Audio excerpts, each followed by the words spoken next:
You're listening to the Bear Down Chicago podcast with Logan Bradley, Ryan Dangle, Patrick Sheldon, Brendan Shagrew, and Jack Wright.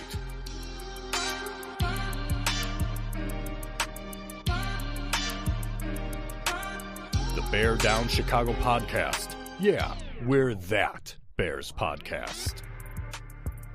All right, folks, welcome into another edition of the Bear Down Chicago podcast. I am your host, Ryan Dangle. Now, if you want to find me on Twitter, it's at Ryan Dangle. That's Dengel. I'm going to bring in the assistant editor of Bears Wire. That's Brendan Shagrew. Brendan, how are you, buddy? I'm doing great, Ryan.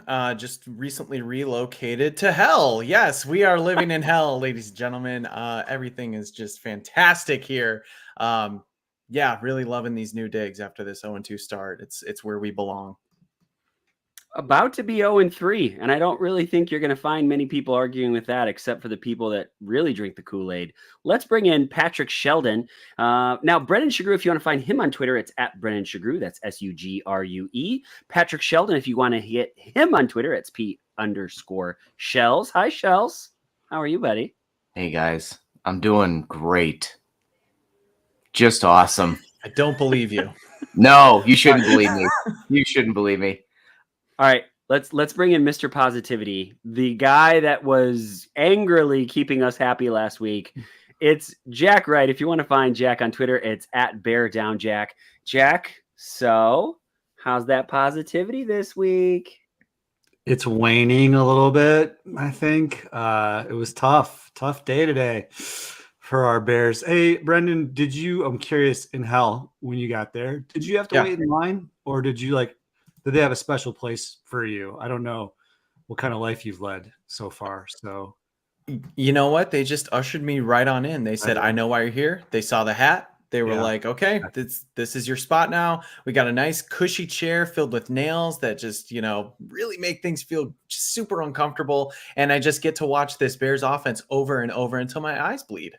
How does my room look, Brendan? It's a little tiny. I thought it was going to be a little bit better for you. Is Dan there? Is Dan already there, Weeder, or is he?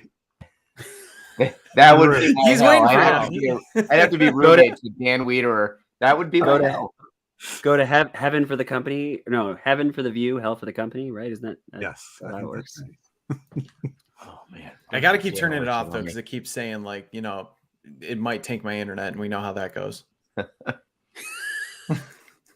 I'll bring it back every once in a while. All right. Yeah. Jack, you got us.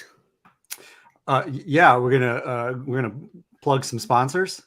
We're gonna talk about Sheridan's Barbershop located in downtown Wheaton, Illinois. It's super exciting. Do you think we can share what's happening? Will was supposed to actually be here tonight, but he is not here right now. So I'm going to wait for Will. I think that's, he's excited. He's got big news, and so he wants to share that. So let's wait for that. You know what that is? That is a great radio tease, Ryan. Way to go, buddy. Sheridan's Barbershop, located in historic downtown Wheaton, Illinois, has been serving the community for 69 years. With 6 barbers open 6 days a week, Monday through Saturday. They have appointments available to book online or by phone at your convenience. You can go to the internets and type in SheridanBarbers.com, or you can call 630-668-0137 on your rotary telephone at home, and you can book your appointment today. Sheridan's Barbershop, where traditional meets modern. So, Brendan, I don't want to put you on the spot, but I want to do this immediately, because I think it's going to be more interesting if we get this right out of the gates. Everybody knows the Bears lost and it sucked, and the Bears are going to be 0-3, but I think you might need to break it down for us and how it went. We go down to the state known as America's Wang for the matchup between the Bears and the Buccaneers. And in a touching tribute to the state's orange delicacies, the Bears donned their bright orange helmet and jerseys, because that's what it's really about, kids. And that was also for you, Ryan Dangle. When the game got underway, the Bears defense melted away like orange creamsicles. Dusty Baker Mayfield managed this game better than the 2003 Cubs when they went up 3 early. But Justin Fields channeled his inner Josh Beckett for a bit and let it rip when he got the chance.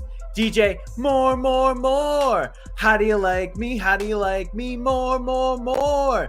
Just throw it to me. Just throw it to me. He got the ball early and often. That led to a 7-3 lead. But the Buccos would respond as Rashad Walter White said, I am the one who knocks on the door of the end zone, that is. The teams traded field goals going into halftime before Chris Evans channeled his inner Captain America, saying, I can do this all day against this Bears secondary, when he scored a touchdown and had 171 yards. But just as all hope seemed lost, the most unlikely hero surfaced, just like finding Bigfoot in the forest or the Loch Ness Monster in Scotland. Boom! Chase Claypool, of all players, suddenly appears in the end zone for a touchdown. The last time we saw one of those, Patrick Sheldon still had a full head of hair and a reason to care about this team. The Bears just needed one more score, though. But Jack Barrett said, I owe you an apology. I wasn't real familiar with your trash play calling, and carried an interception into the end zone. The Bears lose 17-27 and have their fans already wanting to jump off the Sunshine Skyway Bridge.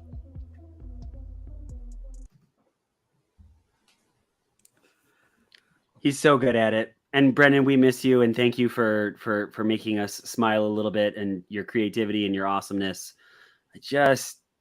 Boys, I was sending in our text thread. I think I'm at the worst place you can be as a fan. I'm apathetic, and it's week 2. Like, I just don't care. They're done. Like they're done. Yeah. They're done. Yeah, I go ahead, Brendan. No, go ahead. I want to hear your thoughts. Well, I was just gonna say, I mean, I agree with you. It sucks. I tweeted out earlier that I didn't think it was possible to be this down on the Bears, this apathetic. After 2 weeks. Like, when I thought about the season beforehand, I had some optimism with a touch of realism. I knew this season could go a number of different ways, but this particular permutation of how this first 2 weeks unfolded never entered my calculus. And I don't think that I ever contemplated being this down about this team after 2 weeks. But I feel like the season's over. Reasons to watch may be over. And I joked not really joked. I mean, I said last week, I didn't think the number 1 pick was off the table. Nothing about this performance today made me think that to change my mind on that. I think the number 1 pick is still very firmly within our grasp. I feel like we have gone backwards. And it's insane to say that after a 3-14 season where there was very little positivity from last year, that we can actually look at this team, look at the additions they made, look at the continuity. I can't even say the word continuity that they have, and say that this team is actually in a worse place now than they were at the end of 2022. Like, that seems impossible to say, but it's not. Like, we continue to see a divide between Justin Fields and Luke Getsy. I think Fields, like, I was talking with my buddy Brad I'm watching the games with, and we are just dissecting his throwing motion. It looks so janky. It feels like we're like holding on for dear life. Like, I'm clutching my pearls every time that he drops back, hoping and praying that he completes a pass, because he's either going to hold on to the ball too long. He's going to just, make an errant pass. He's going to get sacked. We don't know. It's such a mystery. And then you see all these other quarterbacks. They're like, drop back and fire, drop back and fire. They're also playing in offenses where receivers aren't running the same route right next to each other. I mean, like, it just continues. Seeing what we did last week, it continues to get worse. Even when we see those little flashes, like the Chase Claypool touchdown, I thought was the best throw that he had all season. But then that whole drive, yeah, it was great. And you're like, this is what you can be. And then the very next drive, you call a horrific screen pass right in the middle of the field when the defender clearly knew that it was coming. It's just another example of guys that, Getsy and Fields aren't on the same page. You guys want to play a quick game? Just a really quick game? Sure, I do, like games. Well, Okay, will it cool. make me Hopefully this. more sadder, or will it make me happier? Well, Jack, I don't know. Probably sadder, but let's find out. Let's All right. go. Let's do it. Just Yeah. punish us. Okay, so I'm going to read you the player A, player B stats, and you're going to tell me who they are. I'll give you a hint. One of them's Fields. But this player A, through 2 games, was 57 of 85 for a 67% completion percentage, 514 yards, 2 touchdowns, 2 interceptions for a quarterback rating of 81.5.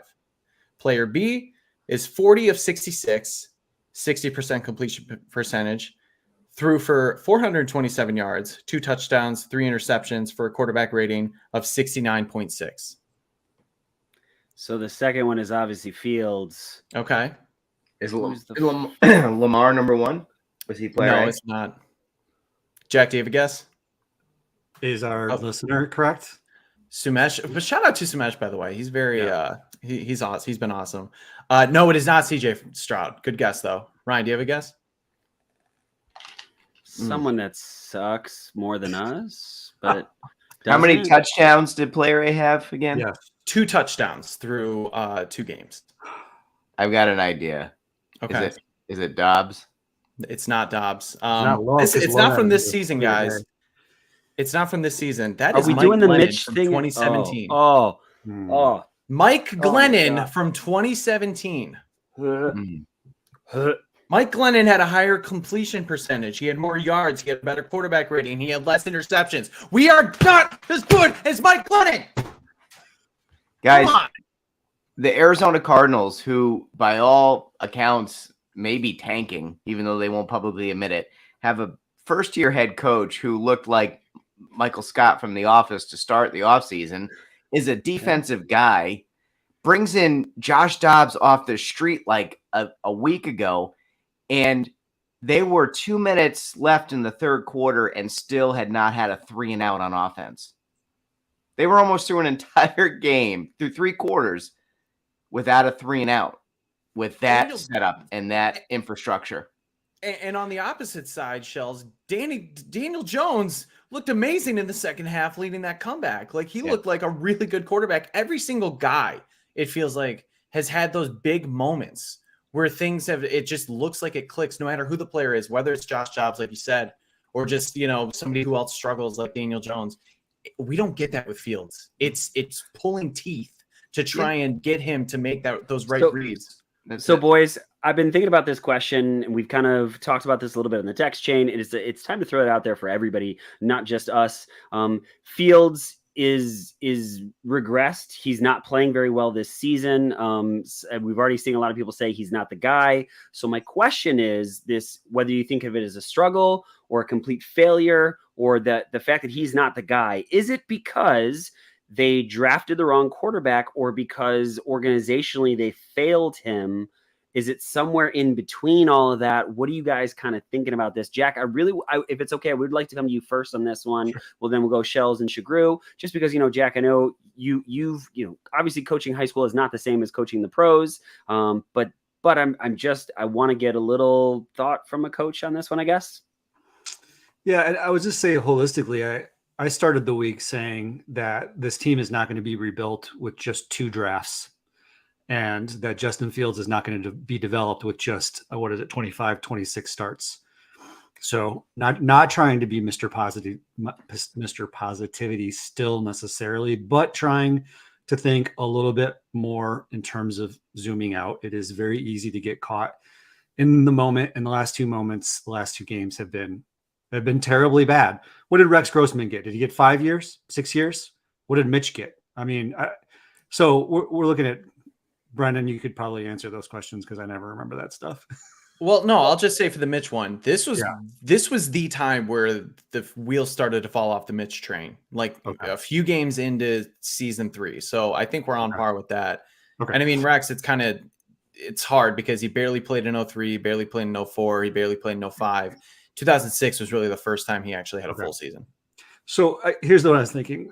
I think, and what I texted or what I tweeted today was that, again, thinking more historically and big picture, we have an organization that is historically bad at the quarterback position. There's almost no way to refute that. It is a fact. It is. We are a laughing stock in the entire league. We've seen the graphics time and time again in prime time, the turnover in quarterbacks. So we draft a quarterback who potentially has the talent and the tools to be our franchise quarterback.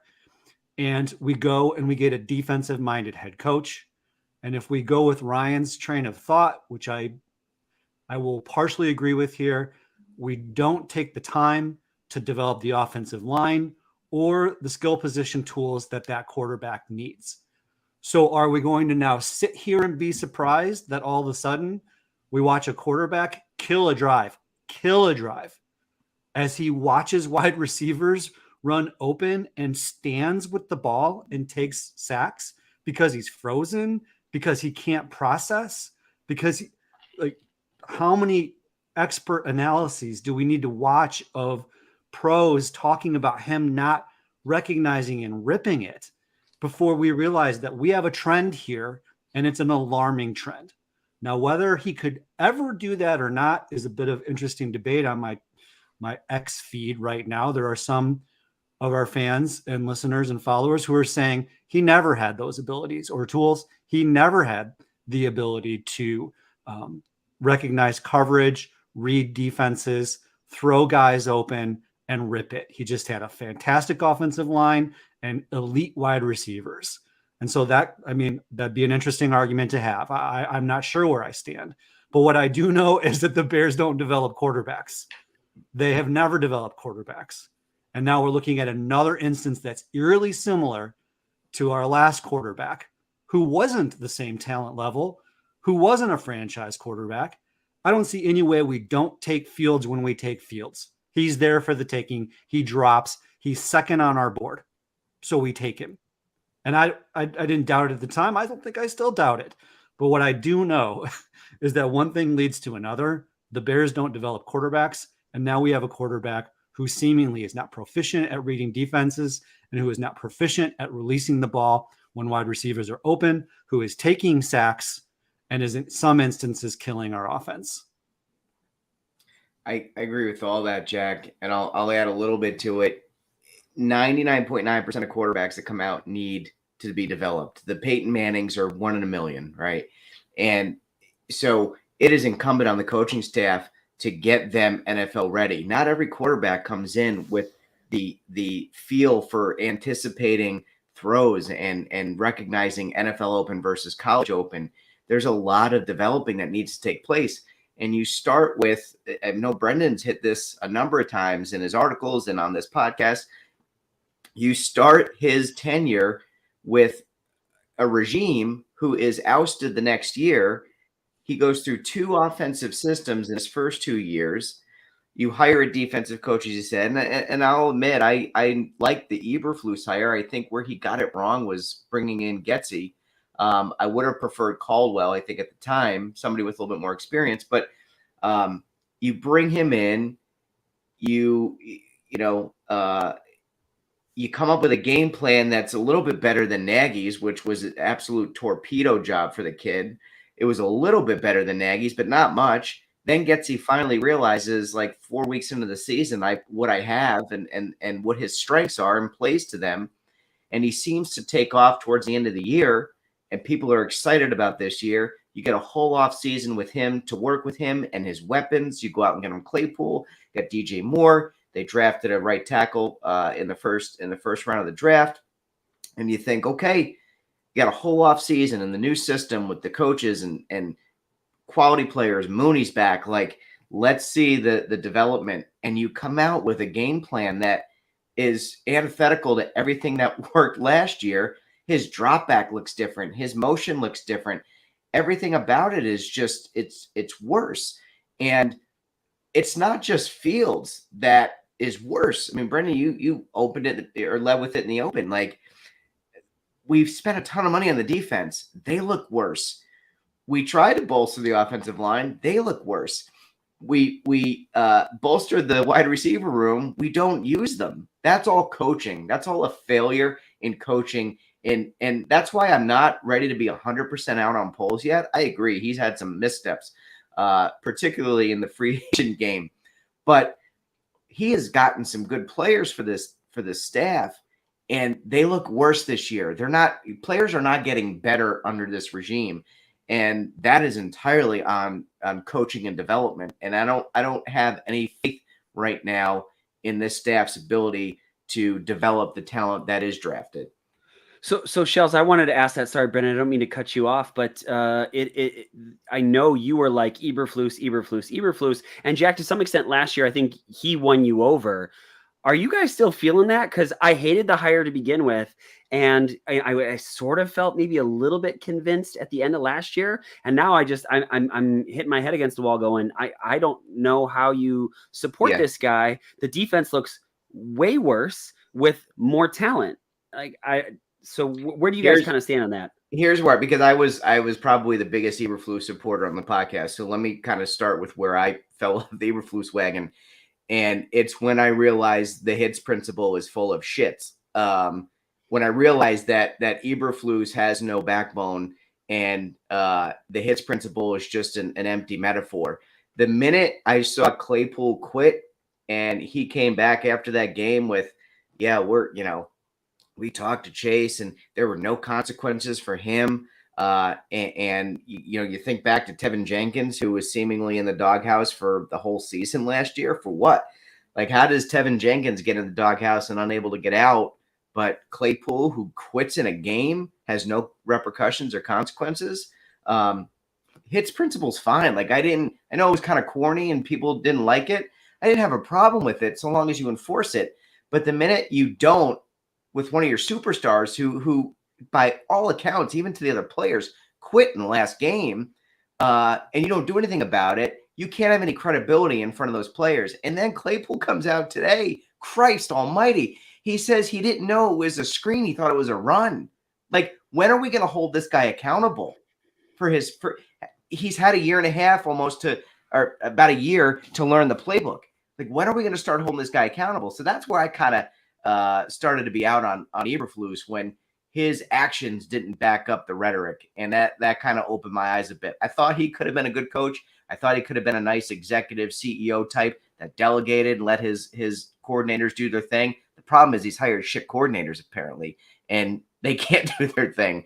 So it's been a catastrophic failure, but we talked about it a bunch. Like, this all goes back to the Bears not pulling on the same side of the rope and starting in order of succession with a president who then hires a general manager, who then hires a head coach, and they figure it out together. But we're always kind of like piecemealing it.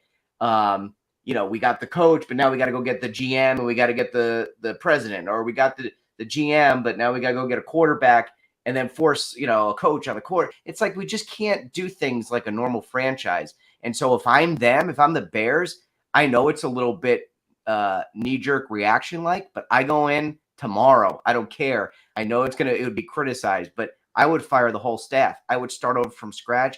I would let Kevin Warren do his thing, pick his guys, and you start over next year, because I love Fields. I think he's uber talented, but I think he's irreparably broken at this point. And I think it's largely because of the organization.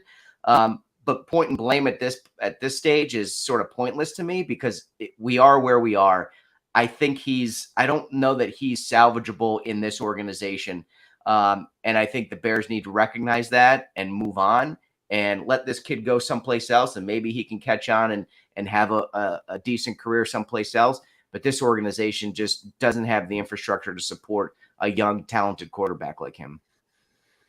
I have a question. Who's coaching this team if the entire staff gets let go tomorrow? I mean, that's kind of serious. Like, I understand what you're saying, but like, that's unheard of. You can't let go of an entire staff after week 2. You could, not the whole you don't clean house and get rid of every single staff member. I don't think it matters who finishes out the season. Who really cares at this point? Like, they're not playing for anything. So yeah, you keep whoever around to finish out the season. I don't care. It could be, pick a guy, right? Or you bring in a Caldwell, give him a call, see if he wants to come in and finish out the season. It doesn't really matter. Like, honestly, Does it matter if you're starting over from scratch next year with a new general manager and a new head coach and probably a new quarterback? Like, what does it matter who finishes out this season calling plays? Is it going to be much worse than what we currently have? I think it can be. I don't know. I just can't. I understand it. Like, believe me. And I'm not like, trying to be Mr. like, sunshine and rainbows here, because it's not. But I just can't get on the board with like cleaning house 2 weeks into a season, letting go of a coach. And just because do you think they're a long-term solution though? Like, do you think, because this is where the Bears always step on their schwanz, right? They keep people around way too long. We knew Ryan Pace and Matt Nagy weren't the guys years earlier, but the Bears didn't make that move until it was too late. Like, does anybody, honest question, guys, anybody think that like this is the coach and the quarterback and head offensive coordinator combination moving forward? Like, do y'all think that's so? I guess we're just delaying the inevitable. I don't know, and I'll just say. And this is, you guys are going to laugh at me. You guys are going to, I'm sure people are going to be like, this doesn't correlate or whatever, but I just can't get there after 2 weeks of the second season, because I remember in 2005, Lovie Smith was 1-3 and everything was awful. Defense was awful. Offense was awful. Offense kind of stayed awful, but things did turn around and they were able to build on those kind of key cornerstones that they had. I'm not saying that's going to happen. I'm just saying still need to let it play out a little bit. And now we could very well get into like October, end of October, early November, and then things are probably going to have to change. Okay. But like, I just don't know. I don't know what doing it now in September does when you could do it, when things could potentially change. There's still a lot of season left. And then if things do end up still like staying south, don't go north, you then clean house like as the season goes on. And then you really start talking about the Tank Commanders back and going into 2024, trying to get the number 1 pick. I don't know. I get what you're saying, man. I really do. I'm not like, if you believe things aren't going to change, why not, do it now? I just can't get on board with doing it on September 17th. I guess my question would be, what has happened, in 2 games so far this year, where a guy, I'll just speak for myself, a guy who I thought did an excellent job of increasing discipline, increasing efficiency, of paring down penalties, of what seemed to be a process of film analysis and improving individual players. A guy who had a team that was incredibly, ill. The roster was terrible, and yet the Bears didn't quit. And so there was a talk of like building foundational measures to try to improve for the future. So like I get none of those things have shown up in 2 games, and that is alarming and confusing to me. But I gotta believe that is not just gone. Like, all of a sudden, a guy who is able to be a solid defensive coordinator for the Colts, and clearly has a football acumen. I'm not saying he's a great coach. I'm not saying I'm just saying, how is that just gone all of a sudden? And now we just got to trash it and move on. I don't think it is gone. I think that there is a possibility that we may see the team come together and improve. And I would also mention, and I don't remember the exact number, but how many new starters do we have? A lot. How many new starters do we have? And a lot, and guys are injured too. And guys are injured. And how long does it take then, to be able to try to get the guys on the field that you want on the field doing what it is that you expect them to do? And especially with almost no preseason anymore, so that really the developmental stages are happening in the first 4 games. Let's be frank. And that's true of a lot of teams, not just the Bears. And again, I'm not trying to just say it's all happy and sunshine.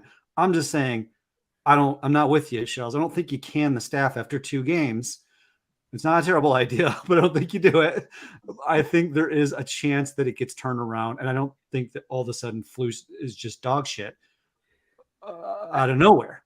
Jack, I think I understand exactly what you're saying, but I don't agree with you. I don't think that they should fire everybody right now. I do think Luke Getsy, they need to have some very serious conversations. We watched the JT O'Sullivan thing. He was scheming guys open at times, but also having guys run the same routes. There were a couple times basically saying like, what design is this? Is this a JV1 install? The thing that I come back to is last week, guys, plural, not just one, quit on this team. That's culture. That is absolute culture. And I do think that falls on the head coach.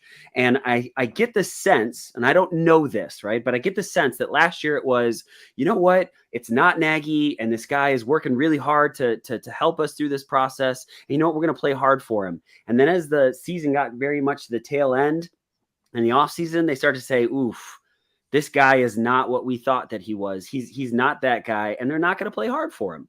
That's what it seemingly looks like to me. Again, I don't know any of that stuff, but I just, and maybe it is a self-fulfilling prophecy because I didn't like Getsy. I didn't like, Eberflus from the start, but I just don't think he's your guy. And, I guess to some extent I agree with Shells, but I do think it's way too early to can the entire staff. I do think you need to send a message though, right? You sit Claypool, and you know what? You say Getsy, guess what? You're not calling plays. I don't know who would do that. Andrew Jonico? I don't know. So I don't think last week last week is last week. We know that players were not giving their best effort. We know that the defense looked like garbage for much of the game. For some of those areas, I thought, and Jack kind of pointed this out already, those were improvements. The penalties did go down. The effort was better, even in the scorching heat. Guys were in and out with injuries, and, Brisker was dealing with an illness. Eddie Jackson was out. They had two very young safeties. And you know what? If you told me that the defense gave up 20 points, they had a bend but don't break mentality for the most part, and there were some issues, believe me, but I was more encouraged by this defensive performance and what Eberflus did calling plays than I was last week. What? Are you kidding me? There was more pressure. I mean, it was the Tampa Bay Bucs and Baker effing Mayfield. Like, yeah, well, you also got good wide receivers like Chris Godwin and Mike Evans, who just needs a quarterback to throw it up because he's so damn talented. But a couple times it was Baker missing wide open players is why the defense got off the field, right? A fluke play or something like that, as opposed to good defensive. So I mean, like, the guys were running wide open because of a defensive structure too. Like you almost had me convinced. How many? I'm not saying it was great, conversions but I think it was, did they allow? I'm not saying look. Here's the deal. Dangle hit it. They effing came out flat in game one of the biggest effing game of the season against their rival, against the Packers, when they had a chance to change the narrative with Aaron Rodgers gone and Jordan Love making a second start, and they came out flat. Like, that's the ball game for me. If you're a coach and you can't get your guys to play hard in that freaking game, that's it. You have no credibility as far as I'm concerned. How do you come into that game and your players give up in that effing game? We're not talking they're 0-14. We're not talking the end of the season that they're not fighting hard, which is when you'd expect players to give up. We're talking about game one of a new era against your arch rivals at home, with the entire city frothing at the mouth for this game.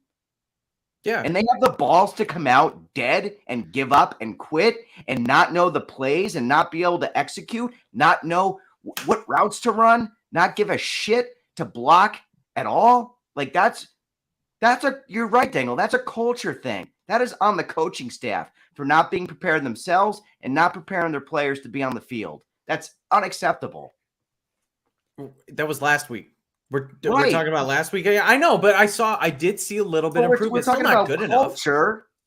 And they quit in week one of the season. They were believing their own hype. Too much talk, too many players saying it's going to be different. Everything's different. And then, you know what? You did not back it up. You were thinking that you were hot shit because you're facing an unproven quarterback who's been in the same system. But again, I'm not talking about week one. We know what week one was. It was a shit show. I'm just talking about what we saw this past Sunday. But, and Brendan, I do think you have some valid points, is that guys played better. But I wonder Is that a guy playing better because he wants to make sure he stays on a roster, or because the head coach has inspired him to do so? It may seem like very subtle differences, or like not at all differences, but I do think there's something to be said there. I don't think that Eberflus is the guy. Now, this is not at all where I thought this like podcast was going to go. Like long term, like we could argue about this for days. I think that the real core of this issue is, where do we go from here? And I think the thing that is most alarming, most frustrating that for all of us is we don't know. You know, you thought Justin Fields flashed last year. This could be the guy. Give him a good offseason, give him the right guys. And I don't think they gave him the right guys in which to do so. And that's the thing that really sucks is now maybe first overall pick. I don't know that I'm there just yet, Shells, but they're going to have 2 first-round picks. Maybe they have the ammo to go get Caleb Williams, and maybe Caleb Williams, as someone else has put out there, is maybe he's going to pull an Eli Manning and say, "Hey, Chicago Bears, don't draft me." Or maybe he's going to say, "You know what? I don't think I want to play in Chicago, because Chicago is where quarterbacks go to die." I don't think Mitch Trubisky was going to be a great quarterback by any stretch. Like that's long dead. But if he had been drafted by KC, is he a serviceable quarterback? Not a great quarterback, but a serviceable quarterback? I kind of wonder about it. Maybe he is. Maybe if you have a coach that actually teaches them how to read defenses, maybe it's possible. Maybe he never had it. I don't know. But what I'm saying is that Justin Fields flashed, like truly flashed on 2 drives today, more so in the one in the fourth quarter. That's 6 for 6. He was incredible. That's the quarterback that we said, oh, that's the guy that we drafted. Yeah, but that is so far. The issue is it's just so few and far between. Like the first drive was fantastic. He was poised. He was confident with firing to more. And then they drive down, get the touchdown. And then the next play, it was minus 14 yards. The next drive, it was like, 9 yards total, like just looking at the play-by-play sheet. And I mean, look, I'm going to highlight Bruce. By the way, shout out to Bruce. He's a Browns fan, so he knows our suffering just on a different Thanks, scale. Bruce. Yeah. I mean, they were within a field goal. Fields got the ball back with time, and I think one timeout, and with the potential to potentially tie the game or even win the game. And once again, he and Luke Getsy not on the same page. The screen call was horrific. It feels like when I said it last week, when Fields is throwing well, when throwing good, he's throwing out to bad plays. He's throwing to bad play calls or things like that. When he's playing bad, guys are open, or he's just not hitting guys. Certain plays, even on screen passes, he was holding the ball too long. And I remember it was the fumble that turned out to be incomplete. Tyler Scott was wide open. He was open the whole time. He should have just gotten it. It may have gone for 5 yards or something, but there was no reason to hold it as long as he did. It's just that there was an opportunity to win, and the offense as a whole broke down, and it led to the loss late in the game. I think the coaches are in his head, because Probably. I know last year people are arguing with me on Twitter about this, and I think they're wrong. But when Fields saw it last year, he ripped it for the most part. He didn't have the anticipation last year, and we knew he had to work on that coming in. But my God, there were multiple plays this week and last week with multiple options open, and it's like we saw with Mitch, where he just didn't trust it. Like, it's almost as if he was too open. But something's fundamentally wrong with him, because he did not do that last year. If he saw a guy open, he threw it. That was the criticism, that he needs to see a guy open before he throws it. And we knew that. We knew he had to work on anticipation throws. But this year, he's not even throwing when he sees it open, when he's got multiple guys open. Like, what happened between last year and this year? Again, that's coaching. They're trying to do something different with him. And he's not running either. That's another thing that we haven't talked about at all. He's a gifted athlete running the football, and you've taken that away from him. It comes down to one word for me, and my buddy and I just kept saying this over and over: lack of urgency. There is no urgency in the pocket from the moment he drops back. And I know Robert Schmitz put out a video that kind of compares from 2021 to now. He's slower. It's just not there. I mean, and Shells, I think that it's definitely a valid point. Like, there's too many. There could potentially be too many voices in his ear, and he doesn't know what to do with it. And helping guys are out coaching him or coaching the athleticism and the things that make him special out of him. And now we're left with a quarterback who has very little confidence, who doesn't know when to throw the ball or not. He looks broken. He looks like he's been broken by this organization. Yep. But can he be broken and still have those 2 drives that we talked about, or is he developing? But Jack, that's what I keep beating my head against the wall because I can't figure it out. Yeah. Because for those 2 drives, I mean, let's talk about the second one, because I think the second one was far more impressive. 6 for 6, right? And that touchdown pass was a laser. It was perfect pass, right? And you're like, that guy. But then the very next play, like or the next drive, you're like, oh, why are you holding the ball so long? Rip it, dude. Like throw it, throw the ball. Like I don't get it. If he were still developing, you would see those flashes more consistently. That's where I think you see development, is when you see those things happen on a more consistent basis.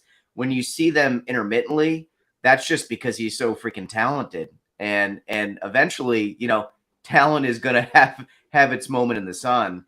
But I just think I don't think he's developing the way I hoped he would.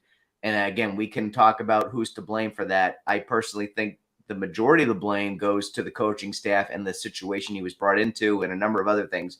But some of it's on him too. But I don't think that he's necessarily developing so much as you're just seeing flashes of his uber talent and athleticism come through in those moments. But it's the coaching staff that's not allowing those to shine through more, because like you said, then the very next drive, we go to like 14 screens in a row. And at some point, the coach has to, develop a rhythm and keep that thing moving, right? Like, why do we stunt? We saw it a lot with Nagy. Remember, where we would go, comes out and has a great drive and then has to muck it up with some stupid play call with some triple reverse with a tight end, tossing it to like a left tackle eligible or something. You'd be like, what are you doing? Everything was working. Why are we getting too cute? And it's almost like he wants to like dial it back and go, oh my God, thank God we completed 2 passes of more than 10 yards. Let's take a deep breath. Let's all just get comfortable with some screens for a while. I don't know. It's up to the coach to cultivate those talents and keep that momentum going. And they've failed to do that. Boys, is it okay? Can we do something we haven't done in a long time, since last season? We didn't do it last week. I want to go to the outhouse and the penthouse just because it's a thing that I want to talk about the rest of the team. I know we could really get fixated on Justin Fields. We could get fixated on all that stuff. Are you guys okay with that? Can we do that? Let's do it. It's time for the outhouse and the penthouse. The Outhouse and the Penthouse is brought to you by our guy, Jeff Cadwallader. He has been working so hard since the beginning of the year to expand his real estate services to now include commercial properties. Boys, he's been killing it. It doesn't matter if you're a business owner, a homeowner, or an investor. If you're looking to buy, sell, or lease commercial or residential properties, Jeff is our guy. Call or text Jeff Cadwallader with SVN. Landmark today at 630-254-4734 or visit genevajeff.com. All right, so boys, let's do this. Let's go first because the Bears lost. Let's go to the outhouse. Please, boys, can we keep this a little bit more on the brief side? And I think that we can. We've already talked about a lot of stuff. So for this, let's go Brendan, Patrick, Jack, and I will finish it up. Brendan, Patrick, Jack, and I will finish it up. All right, since we already talked about a lot of the bad things, I'm going to talk about a guy we haven't. That's Velus Jones Jr. Active for the first time.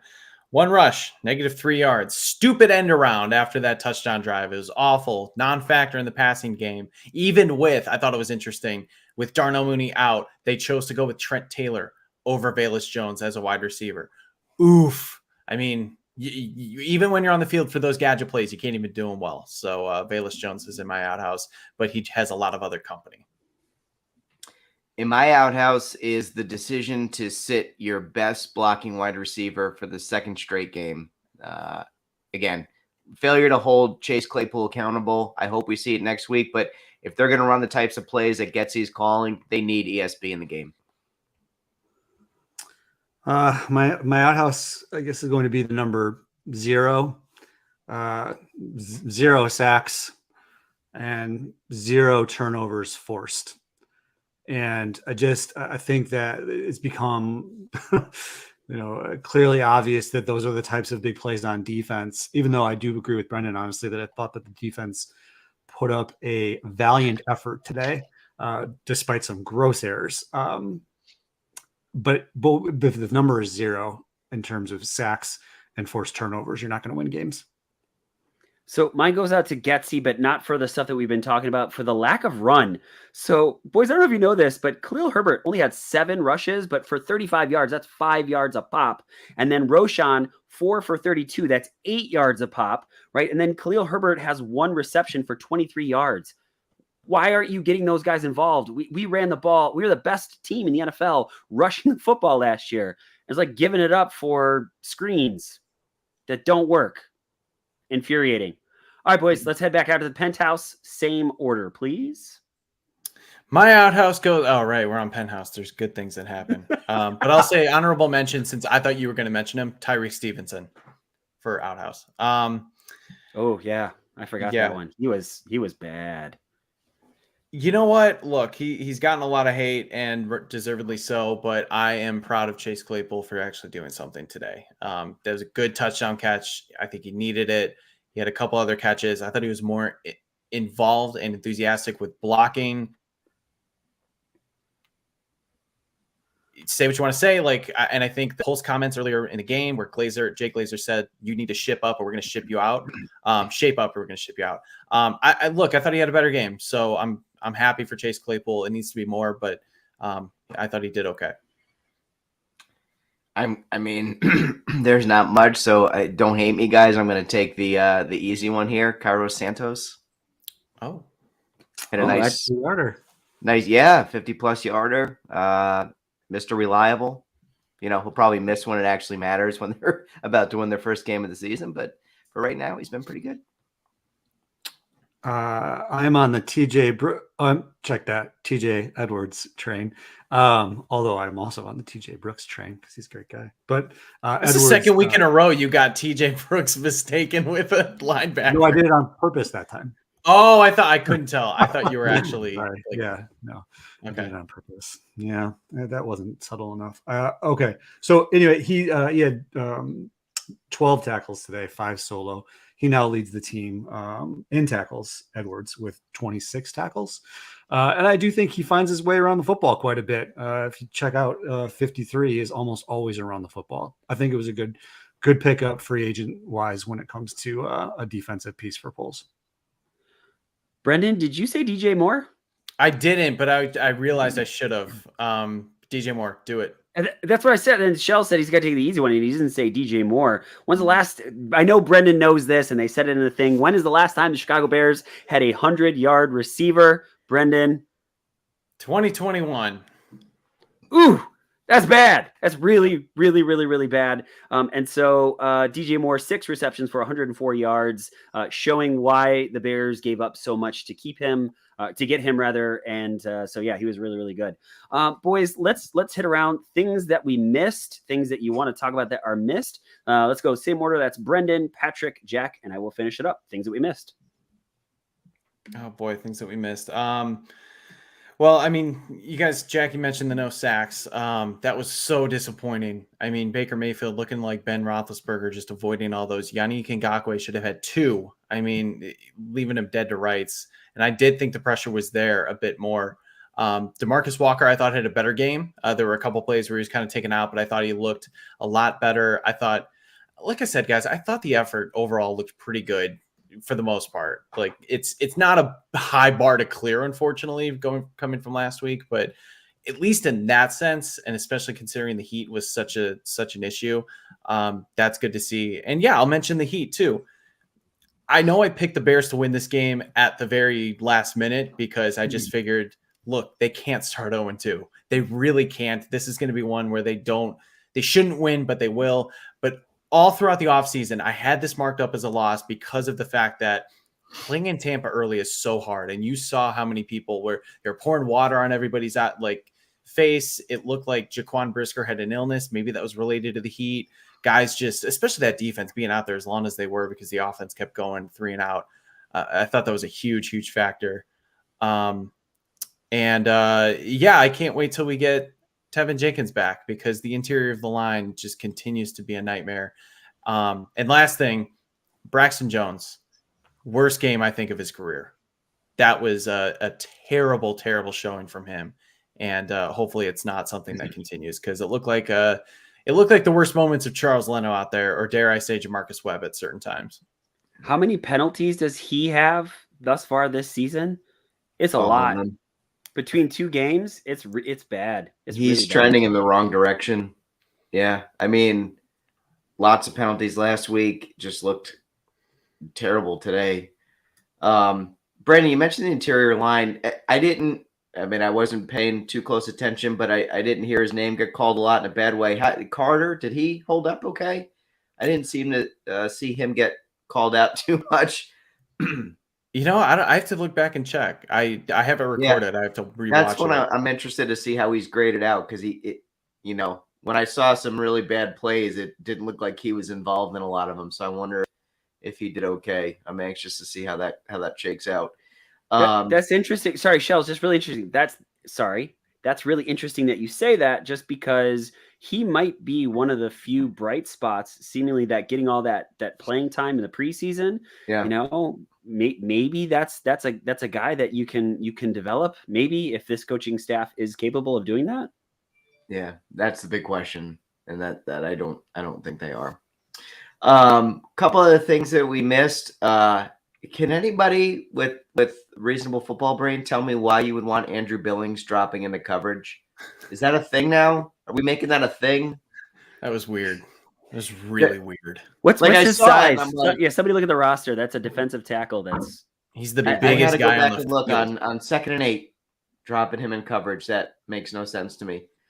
And then there was one other thing that I'm forgetting at the moment that I didn't like, and I'm not going to think of it. So Jack, I'll kick it over to you if I can remember. It's going to come back to you, I think. I think Billings is like incredibly nimble, like a ninja. He's light on his feet. I understood that he took some, ballet lessons in the off season, and no, none of that's true. 311 pounds. 311 pounds in coverage. That makes sense.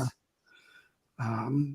The fact that I don't think Darnell Wright's name was mentioned a lot, and I think maybe it was Brendan or Shell said that last week, where it's like if you don't hear the offensive lineman's name that often, then that's usually a pretty good thing.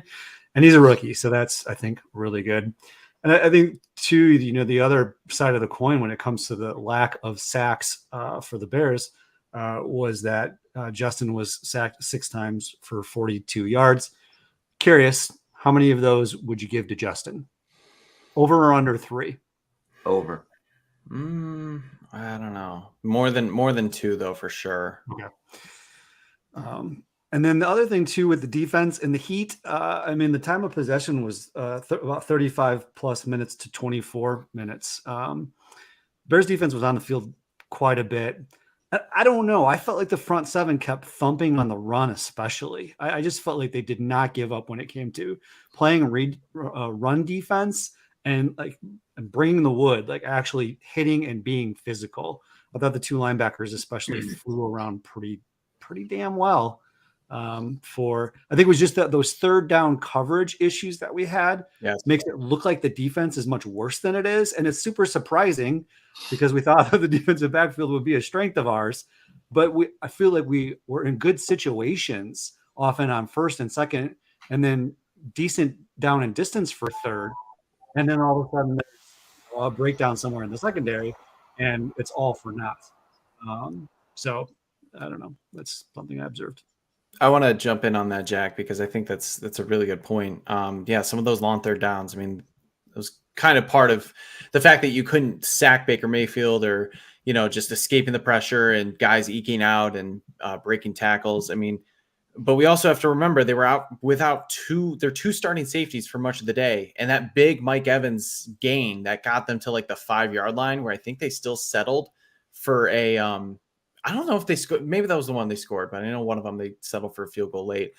There was no safety help. Guys were out of position. And I don't know if that same thing happens if Jackson and Brisker are both on the field. So, playing down like that, there were some big breakdowns because you were missing a lot of your starting secondary. And don't forget, Kyler Gordon and Josh Blackwell both missed the game too. Are there troubles on third down just because they have absolutely no pass rush outside of Yannick Ngakoue?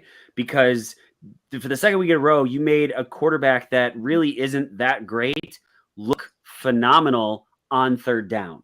That's, it's not just that Baker looked good. It's not just that Jordan Love looked good. It was on third down that they looked special, and they're not, right? Hey, the Packers lost, so we got that going for us. So I wore my Chicago and whoever plays Green Bay shirt today just for that. So yay, Atlanta. But I seriously, as a serious question, why are they so bad on third down? I felt like they brought heat a little bit more. You saw Edmonds, I think, blitz on the very first passing situational, down and distance, which was good, but they still can't seem to get to anybody if they bring 3 or 4. Who was it that I heard this week talk about the bottom line on the defensive line is that you don't have elite players who can beat their offensive linemen in one-on-one situations. And it's as simple as that. If you don't have guys, and again, I don't know, where the 2 young rookies are in terms of their pass rush development, super early, 2 games in, who knows how many reps they've had, probably pretty limited. But bottom line, if you don't have guys who are elite enough to beat offensive linemen one-on-one, then that's going to seriously damage your ability to pass rush. That is why you get Yannick Ngakoue, though. That exact situation. Third down and long, pin your ears back, get the quarterback. And at times he was getting pressure, but he couldn't finish the job. I mean, that's literally what he's there for. I mean, I don't know if I've ever seen a guy whiff. Like, is there a sack whiff rate? Because he twice just straight up whiff. You want to whiff sacks. You're right.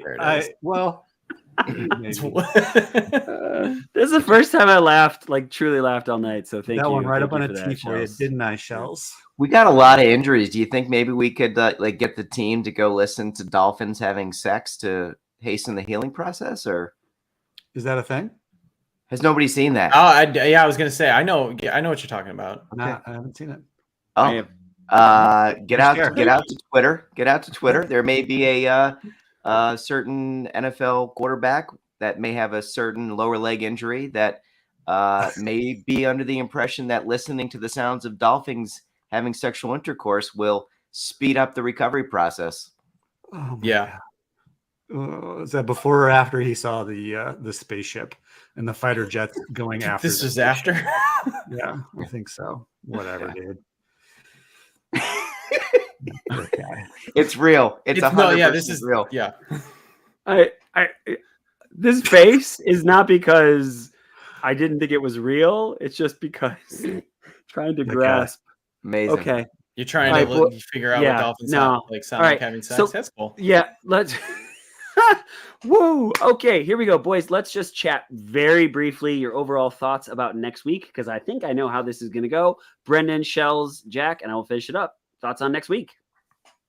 I'm going to take my security blanket and hold it tight and just hopefully it makes the pain go away. I really think that this is going to be a beatdown. And I really think that Matt Nagy is going to take it personal, and he's going to do whatever it takes to show off that Patrick Mahomes, Travis Kelce connection, and just do what he needs to do to show, send a message to the Bears saying, you effed up by letting me go. I don't think they did, but I think he's going to try and make them feel that way. And now that Chris Jones is going to have a full game back, I know the Chiefs beat the Jaguars, a decidedly better team than the Bears, I would say at this point. And knowing you're going to Arrowhead, it is good. Yeah, 50 burger. Yeah, wouldn't that would be so apropos for Andy Reid to get a 50 burger against the Bears. I mean, do you think they'll come out for the second half if that happens, or because he can eat 50 burgers? Whoa. The man loves a good cheeseburger. That was not nice. That was not nice. I'm not trying to shame anybody. I wasn't. Sorry. But the man loves cheeseburgers. He loves cheeseburgers. He likes I'm scared too. What? He likes his nuggies. You guys seen the new commercial? I've seen those I actually get a commercials. kick out of it every time I see it. It's a little cringy. Yeah. I'm not looking forward to it. I'll tell you mentally where I was at today. I love watching my son play baseball. It's one of my favorite things to do.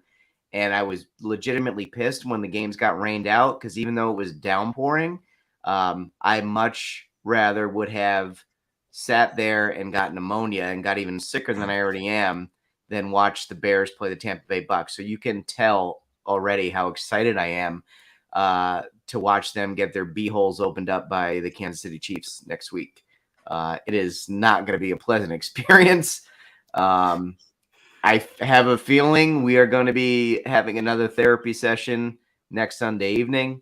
I joked, Ryan, I tweeted out a tweet from our podcast wondering if we should change the name to the Airing of the Grievances podcast. I think next week's going to be another therapy session. And so I'm not looking forward to that. But on the bright side, it'll probably free up my Sunday afternoon and I can go play some baseball with my son. How about the Bear Down and Stay Down podcast? I've got a lot of grievances to air with you. Let's get out the front of this poll and make it happen. So here's the thing. They got nothing to lose. There's almost, I think the line's already at 13 and they're playing Kansas City. And like we said, Mahomes is probably going to go down as one of the greatest quarterbacks to have ever played the game by the time he's all said and done. So you know what?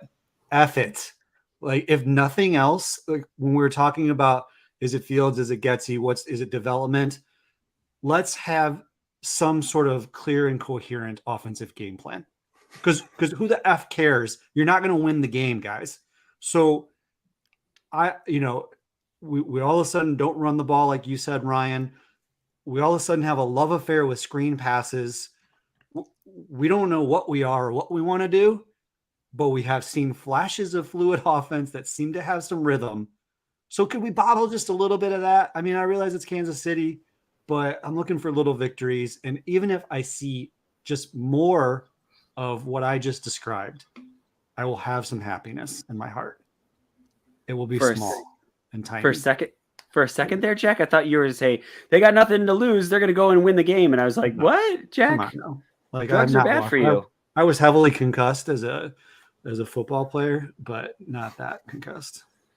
The Chiefs offense looks really bad comparative to how it has in the past. Matt Nagy's stink is all over that team. That being said, yes, they are absolutely going to come in here and destroy the Bears. And I hate the fact that they're going to do it at the 3:25, which means more people are going to watch our embarrassment as opposed to the noon game when very few people watch our embarrassment other than Bears fans. So yeah, really not happy about that. Boys, it's been a fun show. It's time to get out of here. Let's get to shout outs. Let's go Brendan, Patrick, Jack, and I will finish it up. Shout outs, boys. I got one shout out. It is to Joey Christopoulos, co-host of the Believe in Bears podcast. Had a awesome time chatting it up with him earlier this week. Such a great dude. Hosts an awesome show. He's at Joey Sports Guy on Twitter/X. And make sure you check out his show. It's the one with Corey Wooten, the guy who gave us the lasting memory of Brett Favre's last play. But no, they do a fantastic show together. I think Joey is phenomenal as a host, and yeah, he was just super fun. We followed each other for a while now, lots of interactions. So yeah, it was a good time. So shout out to Joey, and thank you again for having me. First and foremost, I want to shout out all the folks that joined us in the live feed tonight. Thank you so much. We had a lot of great comments, a lot of great questions. Saw some new names I haven't seen. So thank you for joining us. Hope you enjoyed it, and please join us again next week. We are normally a little bit more positive than this, but it also is very therapeutic to come together as Bears fans and decompress a little bit. My other shout outs, one's going to go to a Twitter follower of mine who I enjoy interacting with and has had some good ones lately to kind of keep my spirits up despite the Bears' troubles. Jay Hud, he is at JHud 732-35438. And I feel like that's a secret code for something. And one day I'm going to unlock it, Jay Hud, and maybe it's like to your luggage or a safe or something. I don't know, but I'd be interested to know how you got your handle and if there's any significance to those numbers. And then lastly, I'm going to shout out my son. Had a great weekend in baseball. Today got rained out, unfortunately, halfway through the first game. So we didn't get to play much today, but did really good this weekend. Went 3 for 7 against a couple of AAA teams. So just had a good weekend, had a lot of fun. It was awesome to be out there, and ruined somewhat by the Bears' performance this afternoon, but carried me through. So shout out to him. Love you, buddy. I'll piggyback just a bit from Patrick. Apparently, people really like Angry Bear Down Chicago podcast. We have had just a ton of listeners and new followers, a lot of downloads. So thanks to the fans. Here's what I'm going to say. Listeners and viewers, you're not losers. Ryan, Patrick, and Brendan, you aren't losers. We are winners. I'm going to continue to focus on the winning because I refuse to have this Bears team be my identity. So speaking of 50 burger, how about the Psycho Spartans dropping the Ottawa Raiders 48-0. So they have continued to roll, and they are 3-0. And my guy C, Connor, got in for the entire fourth quarter. So that was pretty cool. And then to my daughter, who won her singles match at Jacobs High School, more winning. I'm not trying to be immodest about the winning. I'm just trying to soak up the winning. I hope everyone understands that. And to my Fighting Irish, let's go. Notre Dame Fighting Irish with another win, moving up the ranks, still in the top 10. Let's go Irish. Do they need a tight end, Jack? Let's go. What's they need up? a tight end. I wonder if we got anybody that's got some eligibility. Right now. You stop it. I'm on a roll. Let me go. And that's it. Those are my shout outs. Winning. It wasn't Cole Kmet's fault. It was a great play. It was a really great play by the DB. Sorry. So yeah, my high school team lost. My college team lost. My Australian football team lost, and they're out now. They're done. My fantasy football team lost, and the Bears lost. So yeah, celebrate that winning, Jack, for all of us, because I got nothing over here. So yeah, I have 3 shout outs. Just awesome people. So first is Barlissimo. Everybody knows he is so good at what he does at breaking down film and doing all those things. And we had some really good civil discourse onto why the Bears sucked so bad last week. I feel like I'm arguing more with Bears fans over that than I do with other fan bases. What was the reason why we sucked? And so, but it was really respectful, and I do always appreciate actually having civil discourse. So Barlissimo, thank you. Sandy, is it Tom or Thom? I don't know, but he's at Suboptimal Life. He is awesome. Shot me some nice words about, last week we were kind of talking about, do we want to keep doing this? Is this really a thing that we should keep doing? And so, he just said some nice things. He really likes what we're doing and said, keep it going, guys. So thank you. And the last one goes to my guy, Derek DeBear. I got to meet him in a physical space. Boys, let me just say that this is a really, really, really cool thing to meet someone on Twitter in a real space. Brendan, I think back, I invited you onto the former Bear Down report, and you and I struck up a friendship, and now there's a podcast out of it. But just even cooler, the fact that he flew over here from Scotland for his very first trip. And we had an absolute blast. We laughed really, really, really hard. We needed that. So Derek, thank you. Much love for you, buddy. For all of us here at the Bear Down Chicago podcast, we know you can get your Bears content anywhere, but you've chosen to hang out with us. We have definitely noticed the YouTube numbers bouncing up these past 2 weeks. Maybe we need to have Brennan wear a bag on his head and have Jack drop a lot of F-bombs. Maybe that's what we need on a regular basis. We decided it would be family-ish, but maybe that's going out the window. I don't know. I still got the bag if we need it. Well, we're going to be 0-3 next week. Yeah. So yeah, we probably do. But regardless, folks, we just want to say thank you. There are so many great Bears podcasts out there. You can help us out. You can share this with a friend. You can subscribe. We just hit 200 subscribers on YouTube. So that's awesome. Audio numbers are still fantastic. Those 20,000 downloads, folks, does not get lost on us. We're so very, very thankful for all of you. For Logan Bradley, Patrick Sheldon, Brendan Shagrew, Jack Wright. I'm Ryan Dangle. Folks, thank you so very, very much. And as always, bear down, Chicago.